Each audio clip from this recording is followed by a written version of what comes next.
We are a group of friends, bound by our appreciation for liberty and good podcasting. Free-minded thinkers from all walks of life, our values come together with one accord to discuss the common culture and news of the day, along with whatever random crap is going on in our lives. Welcome to the Union of the Unknowns.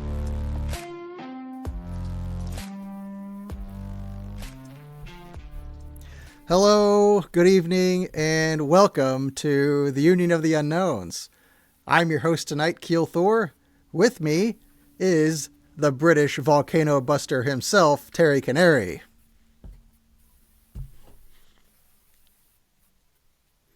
How are you doing, Terry? Hello, world. I'm very well, thanks, and it's great to be back on the show with you again, Keel, after all this time. After all this time, indeed. Yes, it's been a while. Hopefully I remember where things are located. It's going to be a new learning experience. Terry, last night... I'm over here. Oh, you're right there. I'm here. Nobody else. It's just the two of us. Mm-hmm. Last night, I went to go see a movie. Late at night, like I like to do. The rest of the family was... snoozing away, and I didn't have to work the next morning. So I got my movie theater gift cards because that's what I like to do these days. I'll go buy a stack of them at Costco at a significant discounted rate. And because movie theater prices are ridiculously expensive anymore for some reason, I guess, inflation for movies has far outpaced normal inflation. And anyway, so I like horror movies, and here in the United States, I don't know about the rest of the world, it's October, so that means Halloween, not anywhere else but the United States. Mm-hmm. Did you know that they hate Halloween in Australia? I don't know if they do in Great Britain or whatever, but anyway. Sorry, if I could answer that question, it's becoming increasingly popular in all of Europe, and in fact, the shops here are full of Halloween stuff. So yes, there is a bit of a resistance from the older guys like me, because we had our own thing in November in Britain, but it's been overtaken by Halloween now. So there you go. Yeah, you guys had like real Samhain, right? The Samhain times. From the Welsh. Is that what you called it? Well, there's that. Yeah. No, I was thinking of Guy Fawkes. So November Fawkes, the 5th, we used to celebrate by burning effigies of Catholics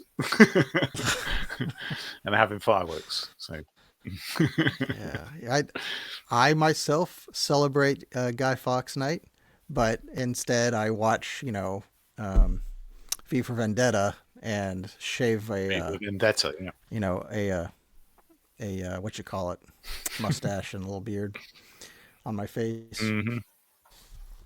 Anyway, so the great movie. The movie I saw was Yes, it was a great movie. The movie I saw last night, however, was called The Conjuring: Last Rites. Don't know if you are keeping up with modern movies or not, but there is a whole Conjuring franchise. I've never seen any of the other ones. This is the only one I've seen, and there was also a spin-off series about the doll Annabelle doll. But the whole franchise is circles around this couple from the 60s and 70s. Their names were Ed and Lorraine Warren. If you've ever heard of them before.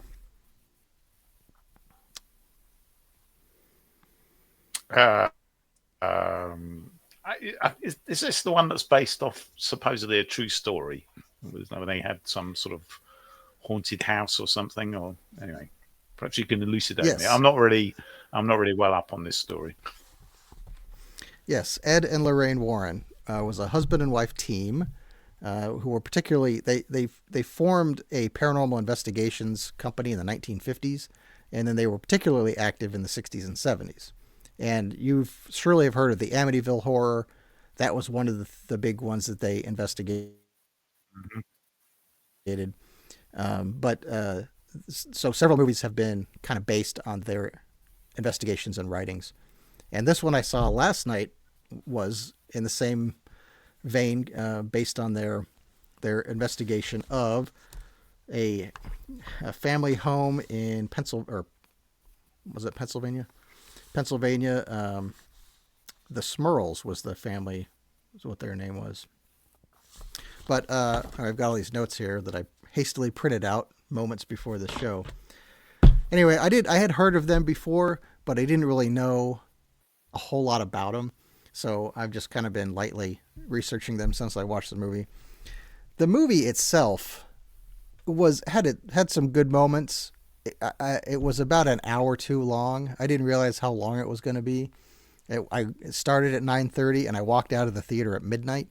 So it was way too much melodramatic family bullshit going on in it. But the scary parts of the movie were pretty good. So they should have just really focused on that. But maybe the other Conjuring movies do. I don't know. But anyway, what are your thoughts so far? Does that sound like a movie you would want to sit through for Well, 2.5 hours? no, I'm not sure you'll be able to comment very much. We don't. The last time I watched sort of vaguely scary movies was right back in the days of The Exorcist and The Omen. And The Omen, which I thought was very good, actually. I liked it better than The Exorcist. Like is not really the right word, because I do find these movies a bit disturbing myself, because I don't know how you feel about it. As you say, I think this one was.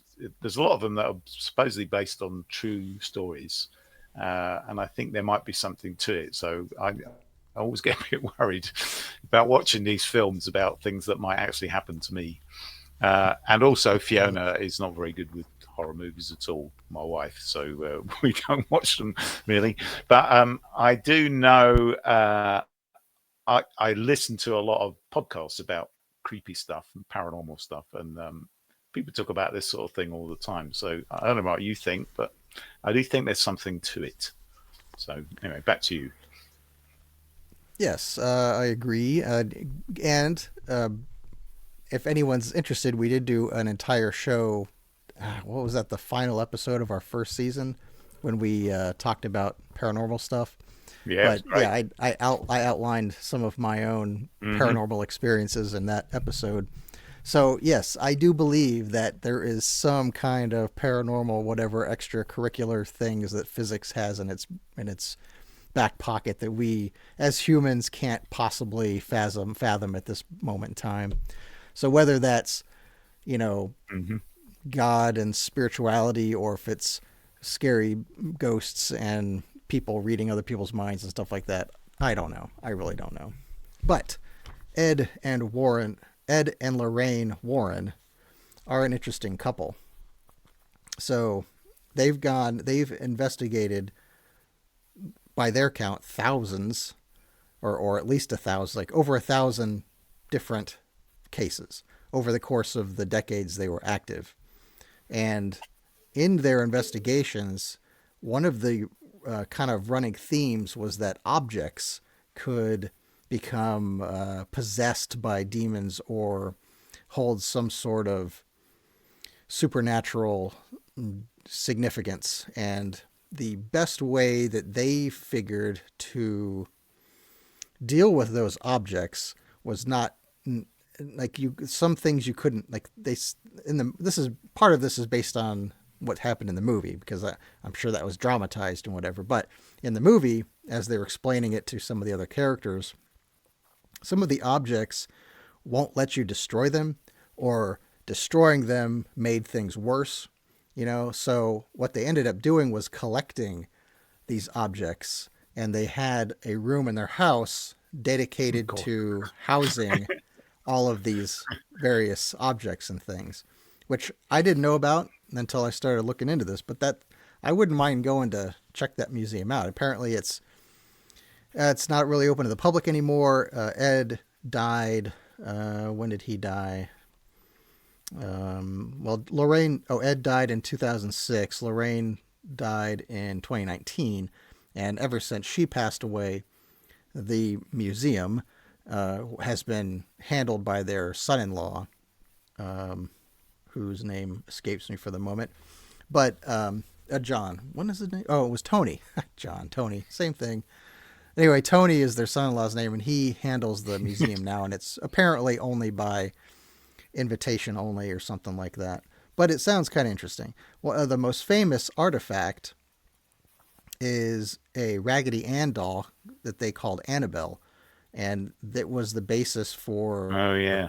a movie series that's a spin-off of the main Conjuring series.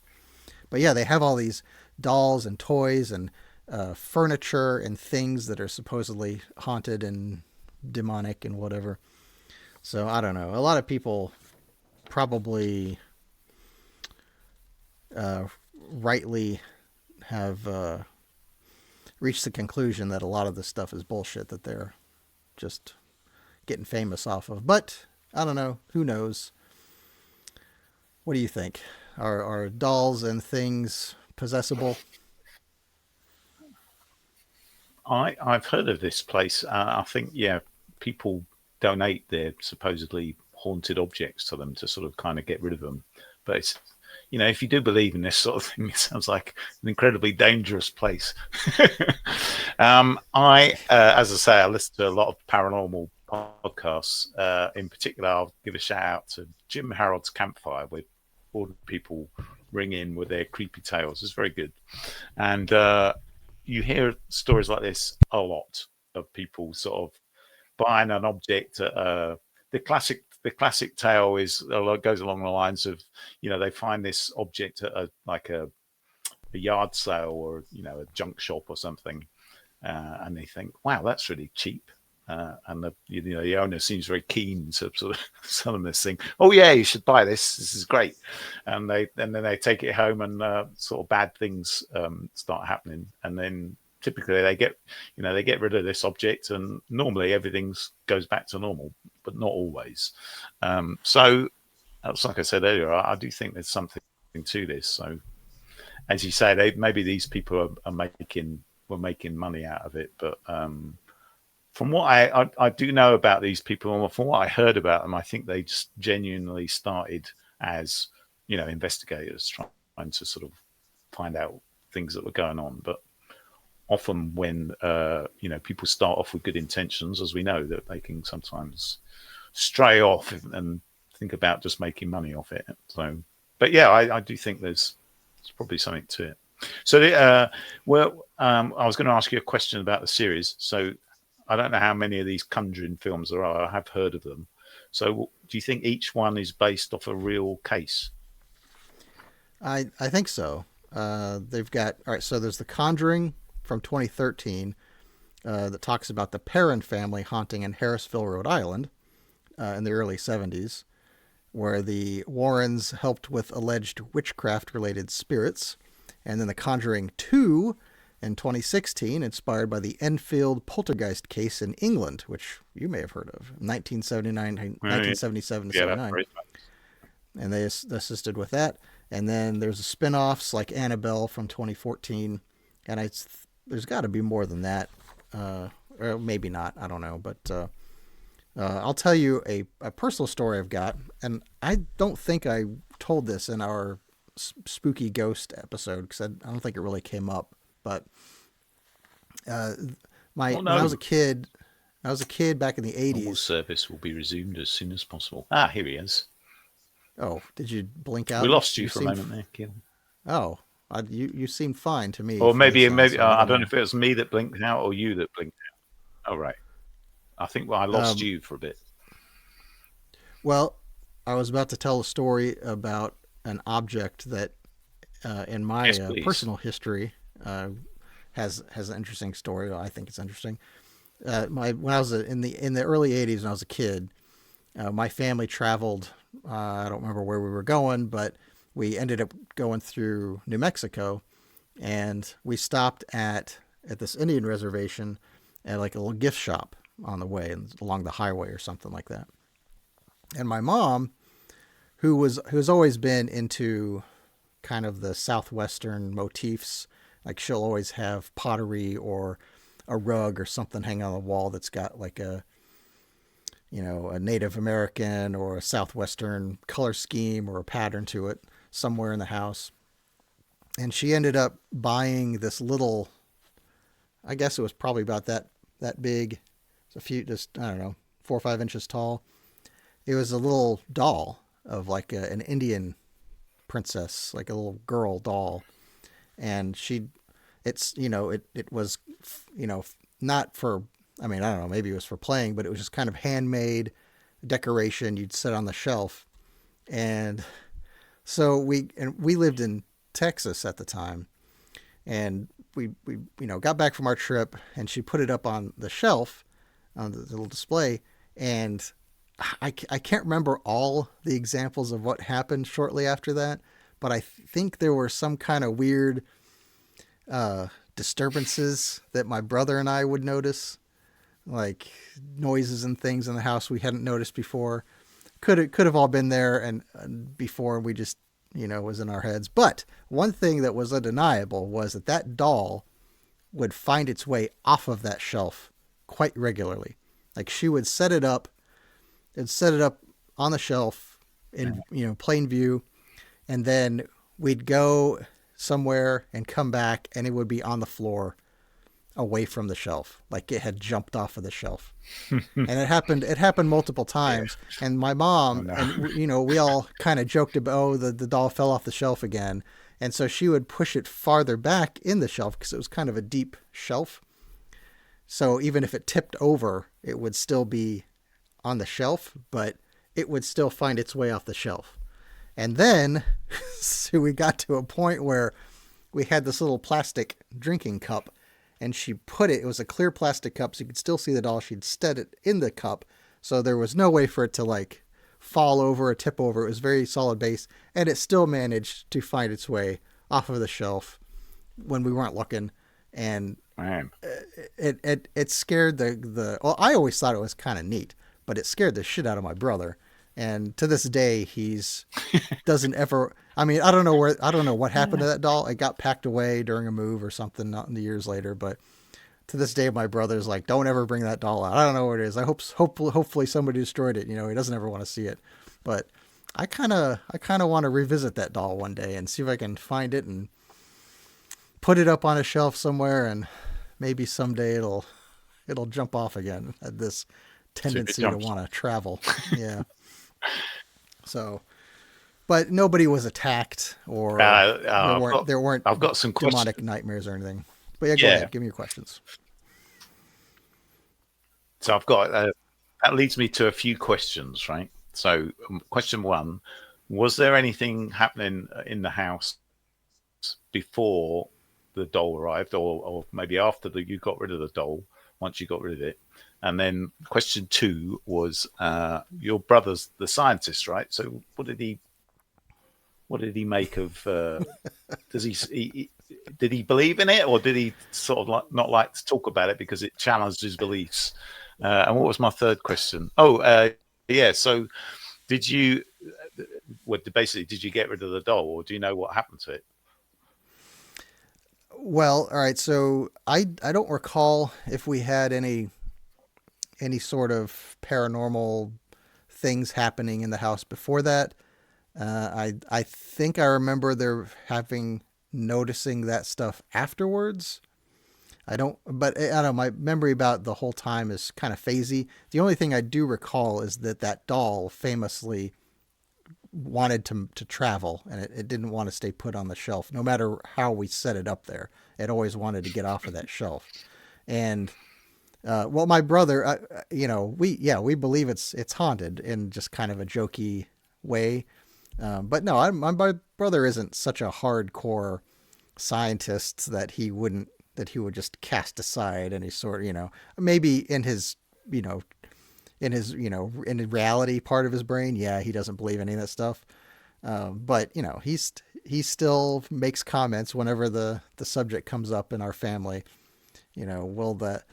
is that doll still around? I don't know. It disappeared sometime after that. I think my mom just kind of put it away, like in a box somewhere in her closet, and then it just maybe it traveled with us when we moved from there to here to wherever. And So I here it don't. is now. Yeah. Oh, it floated across the sea to the Canary Islands.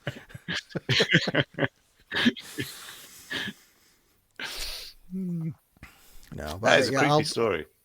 I want to find it one of these days and scare my brother with it or something. But we'll see. We'll see how it goes. Well, I do, like I said to you, I do believe that these things happen, but there is a conventional alternative to the jumping doll if it happens at night. If it happened at night, and that is, I know from my experience myself that I used to sleepwalk when I was a teenager, and I shared a room with my brother at the time. And he would often wake up and find his things moved about. Or I remember he left some like pool chalk on the desk or something, and when we woke up, it was pulverized. Now this could have been a paranormal thing, or it could have been just me sort of going up and going whack in the middle of the night, because people would find me wandering around the house from time to time. And the funniest thing was when we were on holiday, so we were both in the same room, but obviously in a completely different orientation of the furniture and everything. So I started sleepwalking early in the morning, and I got out of bed and walked to the left, which would normally be how I would get out of the room. But my brother's bed was now there, so I walked straight over his bed, which woke him up, obviously. Wow. And then I went to the wall, and sort of apparently I looked a bit puzzled. Went out, turned to the right, opened the wardrobe door, which I presumably thought was the corridor door, and then again looked rather puzzled. Closed the door, walked back over his bed. He was still in it, and into my bed. And then I immediately woke up, and Wow. he was sort of staring at me like, "What the heck do you think you're doing?" And I had no idea what happened at all. So I think that was Yeah. the first time we realized that I'd been sleepwalking.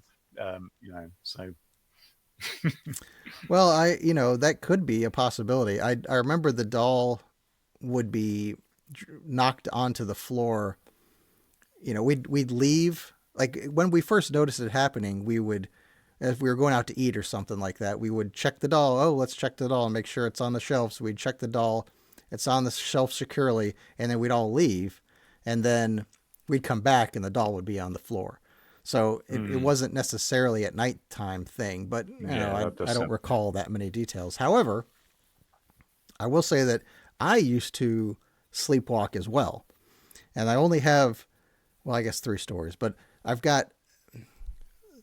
I remember my mom telling me that she would see me come down the stairs from my bedroom in my underwear and sit in front of the TV and just look at the TV screen and just sit there.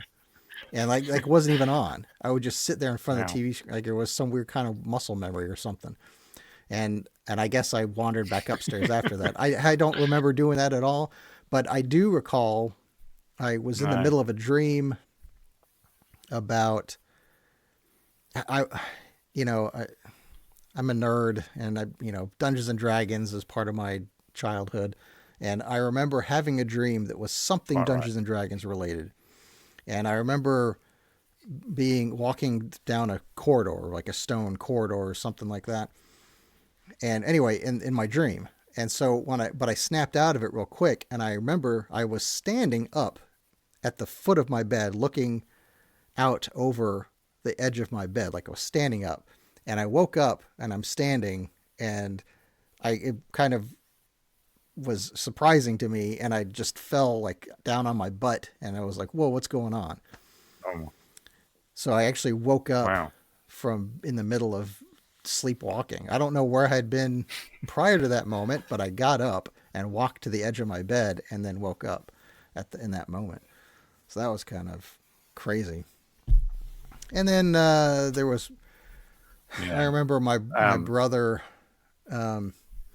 was accused me of stealing some of his Dungeons and Dragons character sheets or something like that from his, because he played it. I mean, I was kind of young back then, so I couldn't really like involve myself with their games. I was just kind of hanging around, but they were actually playing the game, like my brother and his friends. And so they're 5 years older than me. So, but he got angry at me one time because he said that I stole some of his materials from the game or whatever, and I didn't. I had no idea what he was talking about. And then sometime later, I don't know, could have been months, could have been a year later, I remember looking under my bed and finding a bunch of stuff from his Dungeons and Dragons stuff shoved under my bed. Now, that could have been one of two things, and I'm leaning towards one rather than the other. Either I stole all that stuff while I was sleepwalking and shoved it under my bed and have no recollection of it, or his friends just fucking stole it from him and shoved it under my bed just to, to hide it from my brother. I don't know. I think that the latter may have really actually been the case. But that's all. That's it. That's all my sleepwalking. Or somebody in the family was trying to frame you. So there you go. Yeah, that's a possibility as well. I've been framed. I think his friends were trying to frame him. That's what it was. Yeah. I have a few comments. The first is that you probably felt like me that it's really disturbing to find that you're doing things in the night that you're not aware of, and you sort of think there's a safety aspect, but also you think, what the heck am I up to? It's a bit like being Dr. Jekyll and Mr. Hyde. You sort of you've been to doing all of this stuff and you've got no memory of it. I never had the experience that you had where I woke up where I was sort of mid-walk. I would always wake up back in my bed. And I really don't know how often I did this, but when it was discovered that I was doing it, it sort of made me think, well, maybe some of these, because things would get moved around a bit in the night sometimes, and I sort of thought, well, that's probably me.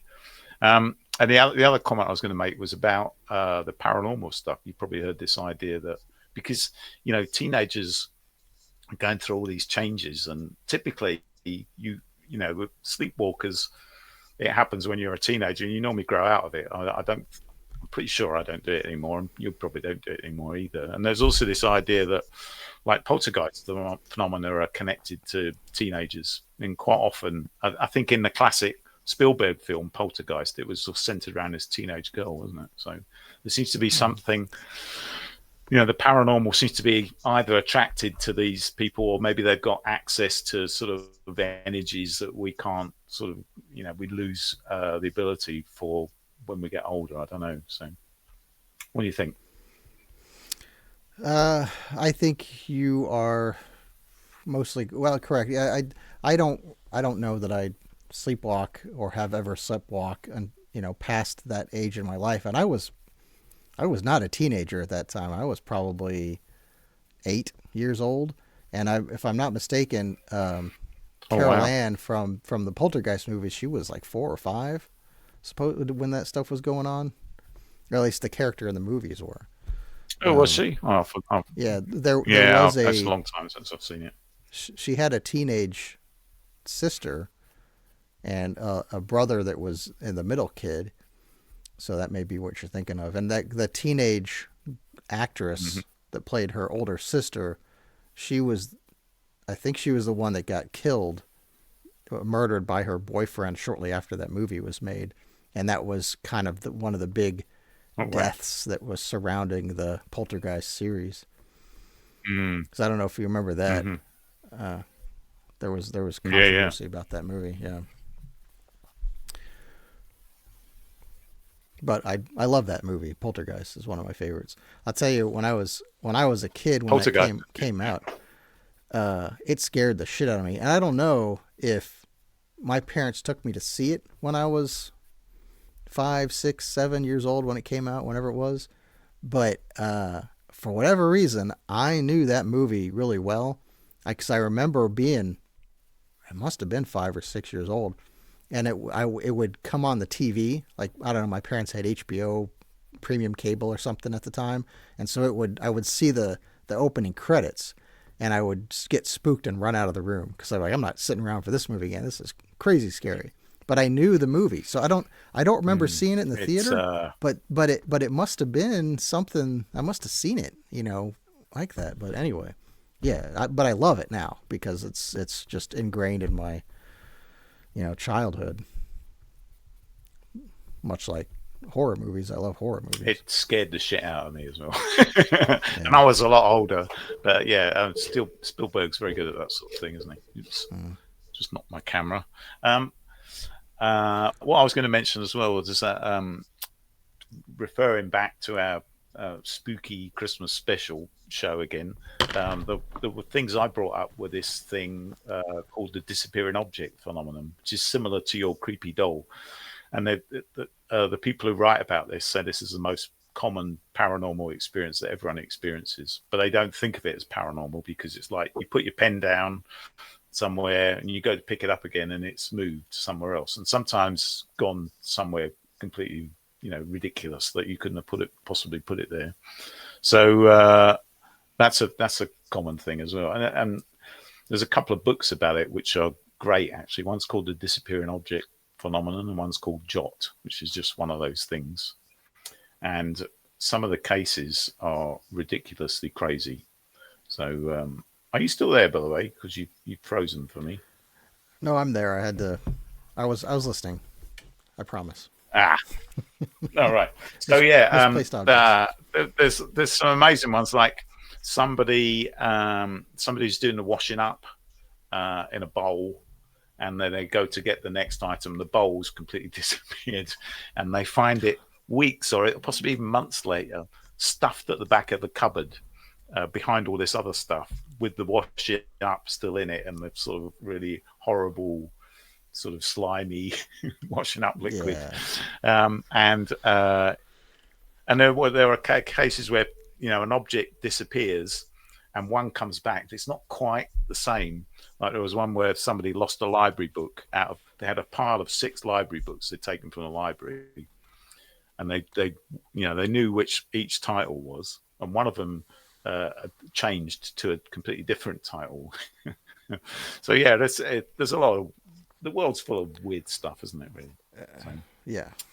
It's either that or it's the CIA, just fucking with your mind, because they'll sneak into your house when you're not home and just slightly move things. So then when you get back, you start, am I going crazy? Because that's how they like to do. Or the aliens, of course. Or the aliens, yeah. What happens when you get abducted by aliens is they often put your clothes on inside out or sort of back to front, or something slightly off. So you wake up in bed and think, what the hell? How did I get dressed like this? What do aliens know about human clothing? I mean, come on. They're doing their best. Exactly. Poor aliens. You've got to feel sorry for them, haven't you? So moving on to another subject. I've got a question for you. Go because ahead. I feel sorry for you guys because you're.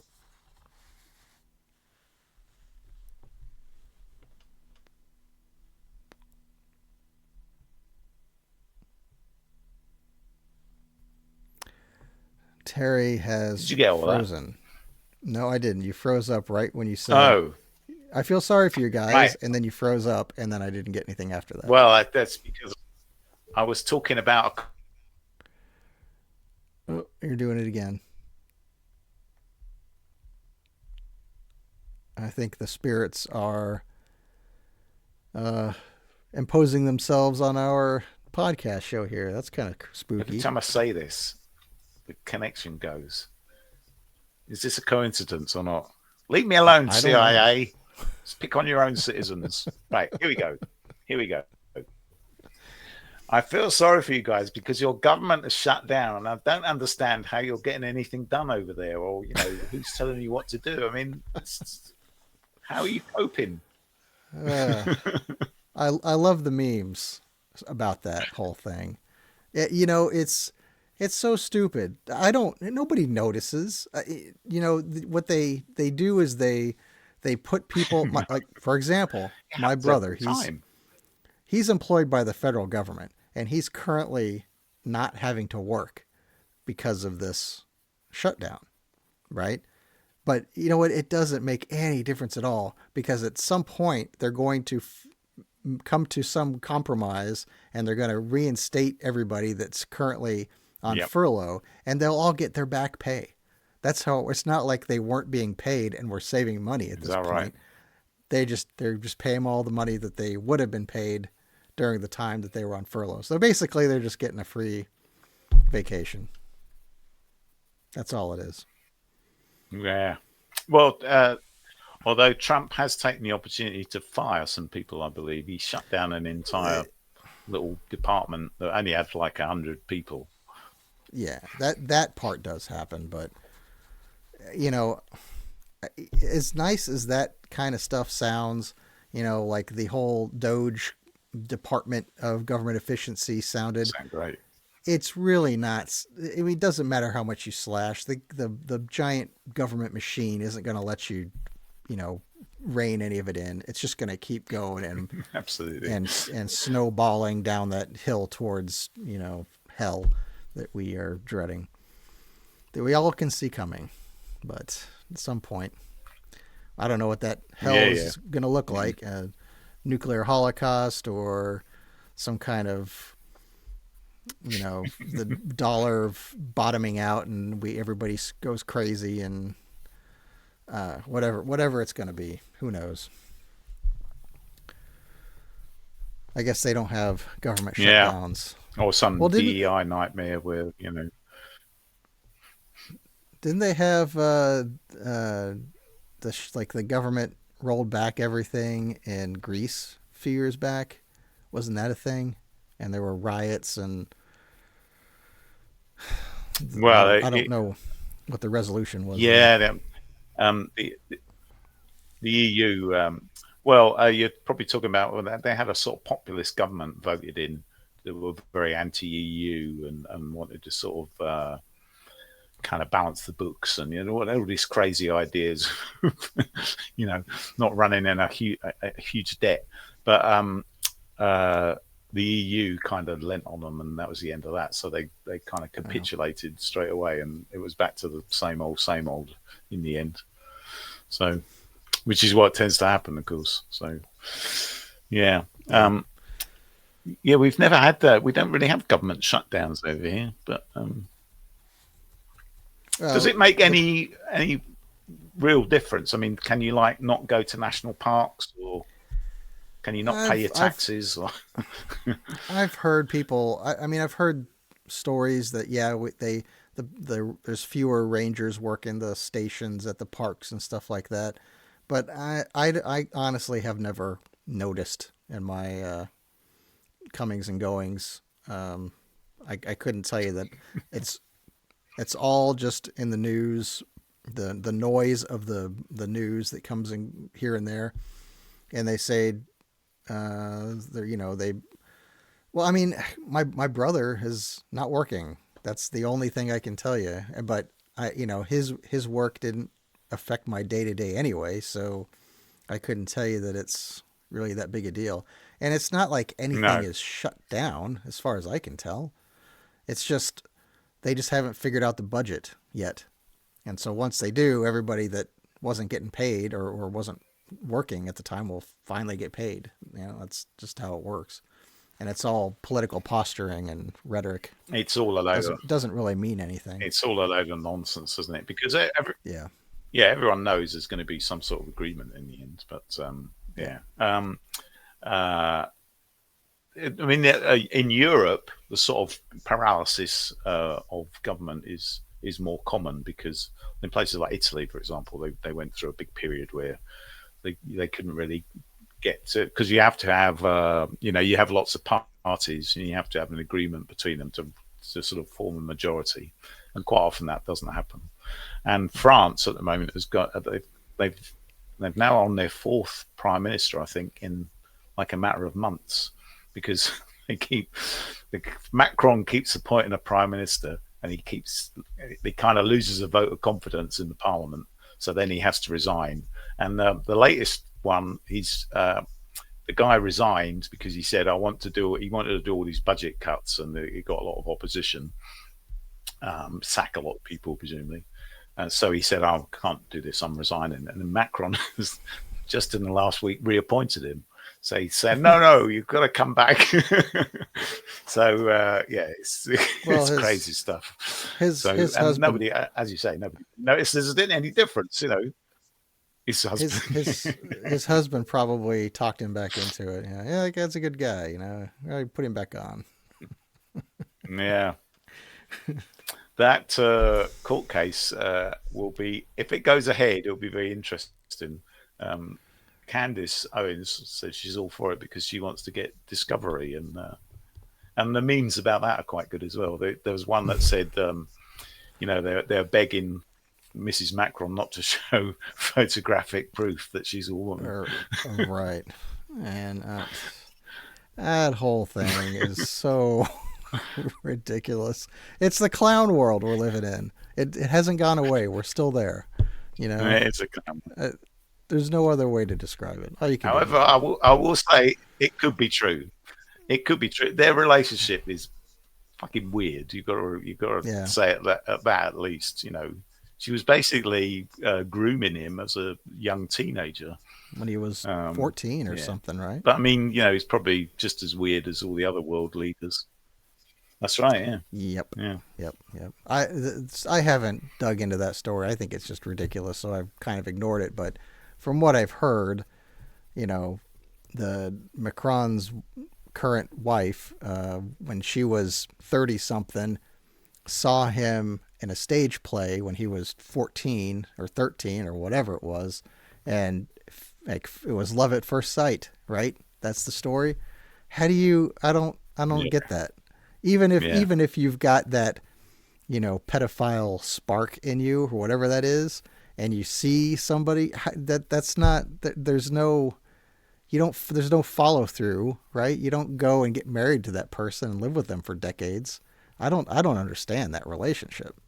Yeah, and his parents even moved him away, right, to get him away from her because she was being too touchy-feely with him or something like that, and moved him out into the country or something because, people in European countries have country homes all the time because they're all, fabulously wealthy royalty. And so they did that, and then, exactly, of course, for whatever reason, brought him back, and then they reunited. And I don't get that. How do you can't, it's a mental problem. You can't fall in love with. A lot of people say that she or he is. Yeah, no, it's weird. A lot of people say that she or he is like the handler. Like they call it the CIA handler for people. Mm-hmm. Because he seemed to be, he had a kind of weird background anyway. He sort of formed a new party, which is not as unusual as it is in America, but it's still pretty unusual. And the fact that this new party was immediately, voted into power, and so the guy just came from nowhere. Really, it was like he was kind of being groomed to be the leader. Yeah, weird guy. Yeah, and a coke addict apparently. Yeah, well, who isn't these days? Allegedly, I should say. Yeah, nothing we say on this show, just for the censors, nothing we say on the show should be taken seriously. Oh, no, dear. That's right. It's all satire. It's all satire. Nothing to worry about. Well, let's go back to my notes since I took the time to print these out. So I've got something else I wanted to. Oh no! Go ahead. All right. Oh, sorry. I had something else I was going to run. I've got something else I want to run by you. Did you see the story that some person, and I can't remember where in America it was, but they were doing some remodeling of their house, which involved some digging up the garden, and they came across this Roman tablet. Did you see that story? I did not see that story. I can find the details. But yeah, I need to try and find it. But the implication is not that the Romans were over in America, New Orleans. This was. Oh.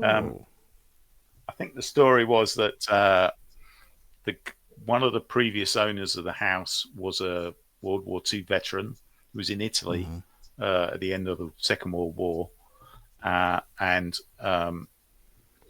kind of acquired, shall we say, this tablet from a museum. And the museums come forward and said, yeah, we're missing this tablet. This is ours. So presumably it's going to get sent back. But yeah, it was in New Orleans. Oh, Ancient Roman tombstone unearthed in New Orleans backyard sparks global mystery. interesting. Wish I So could there you find go. an So ancient if you Roman do tablet. some digging in your garden, you never know what you're going to find. Yeah. That's true. That's true. They find, a couple years ago, the guy found a cache of Civil War gold or silver in his backyard up in Kentucky at some point. And, Lovely. that kind of stuff Lovely. exists. Treasures Yeah. are buried, and you never know where they might be. What do you Go ahead. Sorry, carry on. Nope. Oh, You no, first. I'm intrigued as a history buff yourself. What do you make of these stories that, like the Knights Templar? I think we might have talked about this before, but there's plenty of I think we both agree there's plenty of civilizations that got to America before Columbus. But it's just a question of, did the Chinese get there? Maybe did the Knights Templar get there? What do you think? I don't know. I've never. It's all. I don't know. It's all fun speculation in my mind. Could it have happened? In theory, I suppose. I mean, they had ships and navigation and the means to travel, and I know that people did. It's like saying, are there other intelligent, civilizations in the universe besides us? Absolutely. There's no doubt in my mind there are. Will we ever meet them or become aware of them? I don't know. Probably not. But likewise, were there other people traveling across the ocean to the Americas prior to, Columbus's famous trip? And of course, we know the Vikings did. But outside of that, yeah, I'm sure people traveled all the time. Probably traveled from Africa across to South America and South America to Asia, Mm-hmm. and there's the islands all over the place. Yeah, of course, surely people traveled.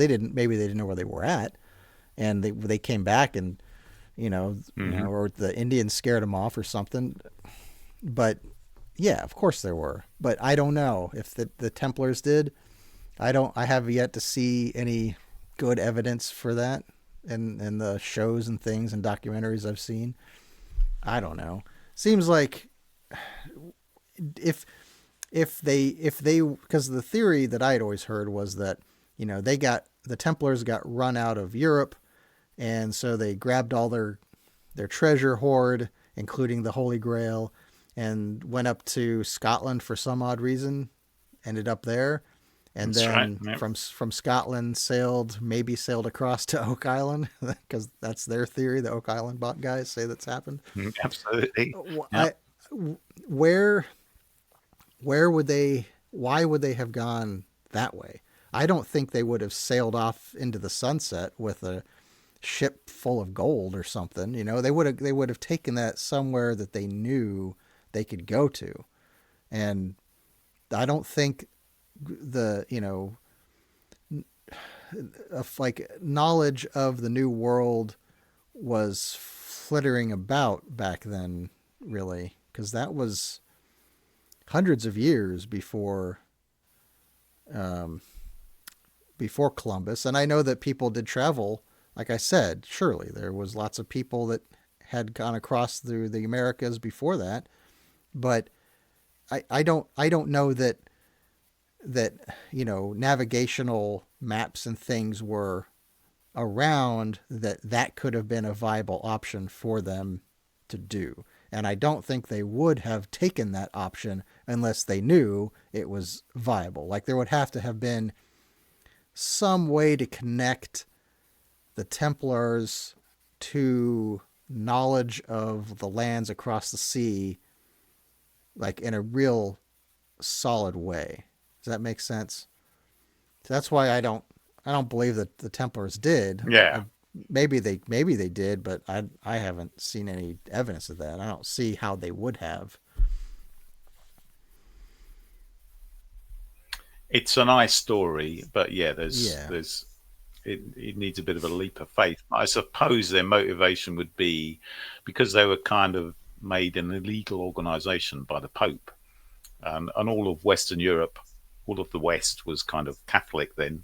So they, technically, they wouldn't have had a safe haven in any sort of Western country. So maybe that would be given them motivation to think, well, a bit like the Pilgrim Fathers, we're being persecuted here. We'll go off and find a new land. So possibly Yeah, but that would be, and then having some gold with you would be quite useful. yeah, but the Pilgrims knew there was a land to go to. There was an established, Hmm. travel route already. So, one of these days we're going to have that opportunity, travel to Mars, new lands and new job opportunities. And we're going to be sitting here, you know, being With persecuted Elon. because yeah, with Elon persecuted because we don't believe, the government has the right to steal our, laser guns anymore. So we're going to go travel up to Mars, that sort of thing. But yeah, I don't know. That there was an interesting theory that the Oak Island guys had put forward, was that, the Templars did travel around in the Middle East, and we know that the Vikings were hired as mercenaries in the Middle East, and it's Hmm. possible that some of the Templars Yeah. overlapping with the tales from the Vikings that were, there's a time there's a time gap in between when Vikings were established as mercenaries in the Middle East and Templars doing their thing over there. So, but maybe there was, still some family lines that were still there that still had the old stories. And oh yeah, my great grandpa, he heard about the lands across the sea, Vinland over there, and oh, what do you say, Vinland? Oh, well, we've been looking for a place to hide our gold, and that conversation happened, and so then, they get word and connections are made, and the rest is history. Yeah. So Yeah. that's pretty far fetched, but I think it would have been known about. I suspect it would have been known that there was land over there. Yeah. Um, and they were, I believe, in the later Crusades. Certainly, the Templars were the ones who provide most of like the naval power. So they were quite good navigators. And as you say, the story was that they, when they were outlawed, they fled France with all their ships and went up to Scotland and hooked up with a guy called Sinclair. I can't remember his, the sort of Sinclair clan. mm, And the interesting connections is a bit sort of Da Vinci Code stuff, but the Sinclairs were connected with this church, Roslin Chapel, which I've been to. It's just outside Edinburgh. Very interesting place. It's got all this Masonic symbolic stuff inside, but it's also got what people claim are engravings of corn plants, maize, sweet corn, whatever you want to call it, and mm, then they could, and other animals and plants that seem to be from the New World. And this church was built, well, I don't know, around about the 13th century, I think, initially. So, there's a lot of funny things like that. And then if you go even further back, there's the sort of the connections between some of the Central and South American cultures and the Egyptians and people like Graham Hancock. Sorry, Stella. I've often mentioned the connections between those cultures and how they use similar writing and similar symbolic symbolism and yeah, of course pyramids and so yeah.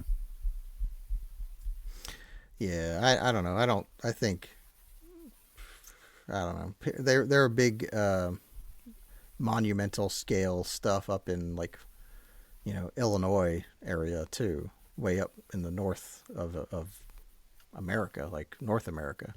So I don't know. I think pyramids are pretty. I think you can come up with a pyramid shape pretty easily on your own. You don't need another ancient culture to come visit you Agreed. from across the sea. Agreed. Yeah. Yeah. And the Yeah. Mesoamerican pyramids are pretty different looking than the Egyptian ones too. But it's Mm. they're ancient histories. Like to Graham Hancock's, uh, you know, um, whatever the word I'm looking for. But he was saying that he saw the same ancient history, that there was a race of advanced humans that came across the sea during a flood or something like that. Seemed to be like the general theme amongst these different civilizations. And so maybe they were the Yeah. Atlanteans that were scattered about the world after their civilization collapsed and gave these technologies to the people. Could be. Mm-hmm. Yeah. It could be. Could be. Yeah. I do. Sorry, yeah. So I do. you never finished all your notes. I should let you Oh yeah. take Well, control again. one more point to the end there. I do like the idea though that advanced civilizations have existed and then been destroyed by some cataclysm in the past that we just don't have enough evidence of to put our stamp on it, that this civilization was already here. And we keep finding older and older, like, hard evidence of, like, the those sites in Turkey, Gobekli, not Gobekli Tepe. Yeah, Oh yeah, yeah, yeah. Gobekli Tepe. Go Yeah, back to that's one of them. Tepe. Which I find fascinating. Hmm. And so I mean, it does it at Yeah, least yeah. should give people pause when they think this is the time frame for human civilization and that's it.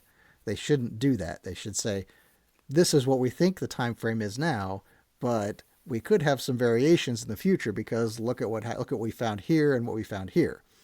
And it's been so frustrating for me in, I don't know, the past, ever since I've been mildly studying archaeology, is that how strongly that um what is it, the ingrained, the mainstream archaeological mindset is so, like, hard built in stone. And any even, like, fun little, well, let's try examining this alternative theory for this thing because there's an outlier data point over here, and Hmm. why would that be over there?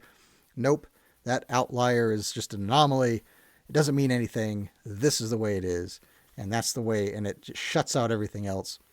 And it Yeah. it's and I think that sort of mind frame exists across uh, Excuse me. Turn many off my phone.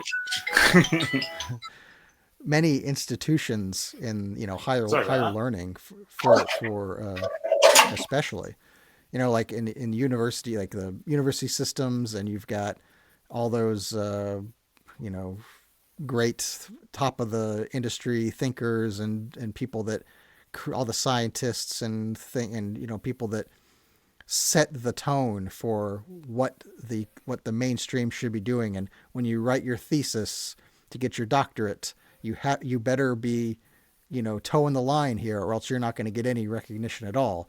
And that otherwise you. you're Yeah, going to yeah. get cast out from the society. So I think it's important that we don't just let things go fly willy nilly, but the fact that they hammer down so hard on people that try to come up with an alternative meaning, a way of thinking about things, is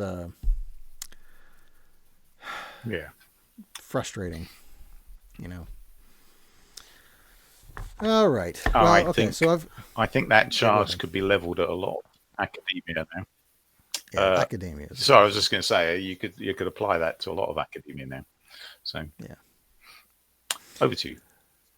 Well, we've actually kind of run out of time, but I could go over some of these Oh no. points. No, no. Okay, we'll keep going. All right. So the Amityville Horror, 1975, 1976. That was in Amityville, New York. So the Lutz family, George, Kathy, and their children, moved into the house. There's this house at 112 Ocean Avenue, Amityville, New York. You can go visit there and take a picture by it. Moved into that house in December of 75, 13 months after Ronald DeFeo Jr. murdered 6 family members there. And after 28 days of living there, the Oh dear. Lutzes fled, claiming paranormal activity. So the Warrens were invited by the Lutzes to investigate the house. And so they brought a team, including a priest and a news crew, and they reported poltergeist activities like slamming doors and phantom footsteps. They reported demonic presences like red eyes and pig-like apparitions, and physical effects on George, the father, George Lutz. He had mood changes and lethargy, which that last point makes me think, you know what, maybe there's a lot of black mold in that house. Because couldn't that affect Yeah, yeah, yeah. your Hmm. brain pretty badly? So Absolutely. Lorraine, the wife of the duo, sensed a demonic entity tied to the house's history, possibly Native American burial ground desecration or occult practices. And Ed performed a blessing. Ed, by the way, is a self-taught demonologist. Was his background. Excellent. So he performed a blessing which reportedly provoked growling sounds and a psychic attack on the team. Photos from the investigation allegedly Oh showed a no. demonic boy with glowing eyes, although its authenticity is debated, of course. Skeptics, Right. Of including course. lawyer William Weber, who was the DeFeo's attorney, claimed the Lutzes fabricated the story for profit, possibly with the Warrens' complicity. That was the most famous one. But there's other ones. The Perrin family haunting Hold on. from 1970. There was Oh, no. go ahead. Sorry, can I just check? There was an attorney involved, so was there some sort of court case that Well, yeah, the were they suing each DeFeos, other for some reason? Ronald DeFeo Jr. murdered his family there, and that family's attorney, Oh, I sorry. Yeah, guess yeah. it's the dad's attorney, claimed that the Lutzes made up the story. But I don't know. I don't know that much details about it. Could be made up. Could be real. Seems But strange. I tell you, that Mm. movie was one of my favorites. Also, when I was a kid, but I haven't watched it in many years. But I think the last time I did watch it, I did feel like it was not as good as I remembered it being. But things Mm. often are not. Uh, See. Yeah, Harrisville, you get more Rhode cynical as you get Island. older, don't you? Yeah, Harrisville, Rhode Island, a Hmm. farmhouse later depicted in The Conjuring. So that was the first movie. Says the Perrin family, Roger, Carolyn, and 5 daughters, moved into a 14-room farmhouse in 1971 and experienced escalating paranormal activity over nearly a decade. The Warrens were called in 1973, and they conducted multiple visits with Lorraine sensing spirits tied to the house's history. They identified a malevolent entity named Bathsheba Sherman, allegedly a 19th century witch who cursed the lands. They experienced apparitions, voices, and Wow. physical attacks. Carolyn Perrin reportedly levitated and was thrown. Bathsheba was blamed for targeting Carolyn, with historical records loosely tying a woman of that name to the area, who died in 1885. The Warrens attempted a seance, which reportedly worsened the activity, prompting Roger Perrin to expel them. Then the Perrins left in 1980. Andrea later wrote a book, this trilogy called The House of Darkness, House of Light, corroborating the Warrens' findings, inspiring the movie. Historical records don't confirm Bathsheba was a witch. Skeptics argue the Warrens exaggerated her story for drama. Some family members' accounts vary. No independent investigators verified the claims at the time. The seance's failure raised questions about the Warrens' methods. Interesting. There's a couple more. Shall I continue? I am still here, by the way. Even though I Oh, blacked you out. are. Yes. Well, what I was going to say, I was going to say something that occurred to me that in the world of Bigfoot, for example, another sort of semi paranormal type thing, people are often there. A lot of investigators are criticised because they say, I've seen it 3 or 4 times. Well, if you go looking for it, you might see it more.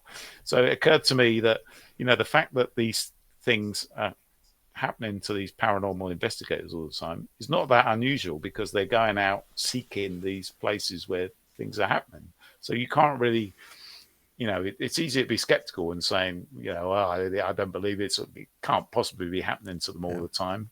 But then, I'm not going out investigating paranormal events. So yeah, that's true. Cryptozoology. That's the word you're looking for. Yes, I love that. It is. Number 3 on the list is the Enfield poltergeist. It's the Enfield, North London, England.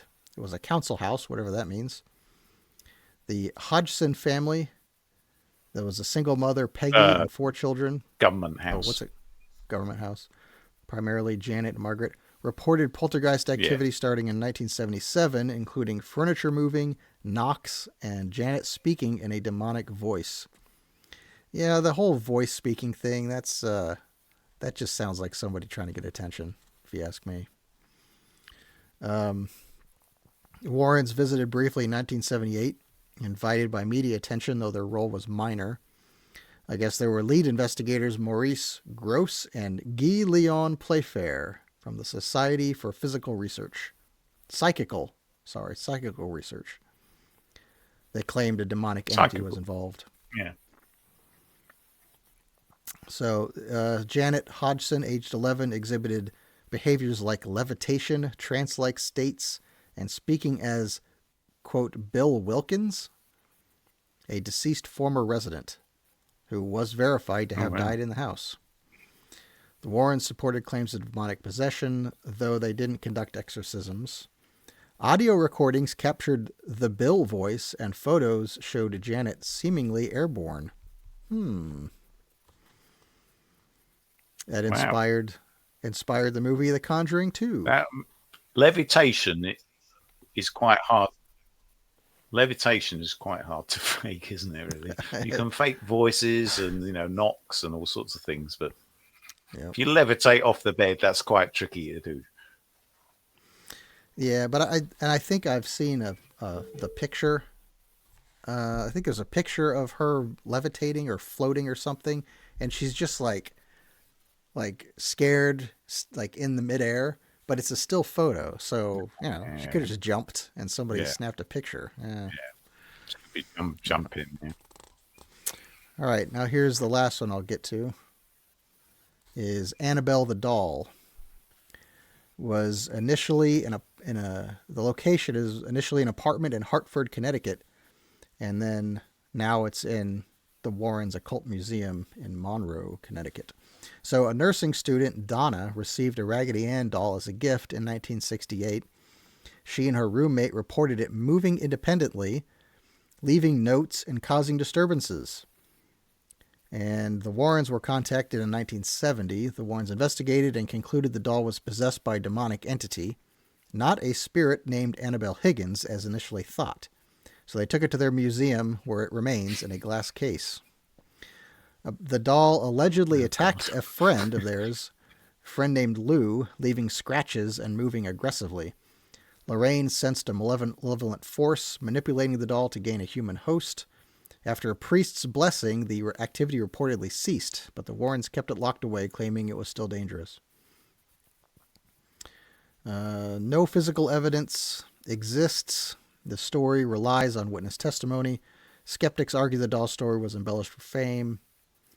A 1980 motorcycle accident blamed on Annabelle's curse after a visitor mocked it is anecdotal and unverified. However, I should say that it's not smart to mock dolls in general, because they can be evil and seek revenge on its human owners.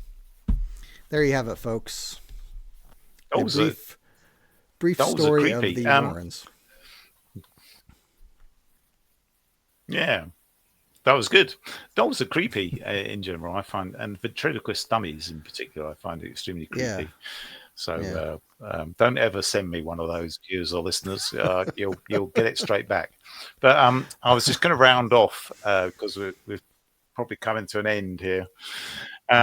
with a sort of philosophical point, really, how do we know, what we know, what's real and what isn't real? Because you hear a lot of, I listen, as I said before, I listen to a lot of paranormal type stuff and UFOs and cryptozoology. I'm interested in all of that stuff, and a lot of it is based around eyewitness testimony. You get, fairly believable people telling what a lot of people would say were unbelievable tales, and I'm not that cynical to think that they're all made up. And particularly when you come to like things like Bigfoot, where you just get a huge, enormous number of sightings, and there are problems with explaining it as a conventional animal, I know, but because we never find a body, but strange things happen and people witness them, and if I saw somebody levitating off a bed, I don't think I would be in any doubt that there was something strange going on. But if I'm hearing this tale secondhand, there's always a little part of your mind that thinks, well, maybe that was all faked, but so what do you think? How do we decide what's real and what isn't, Keel?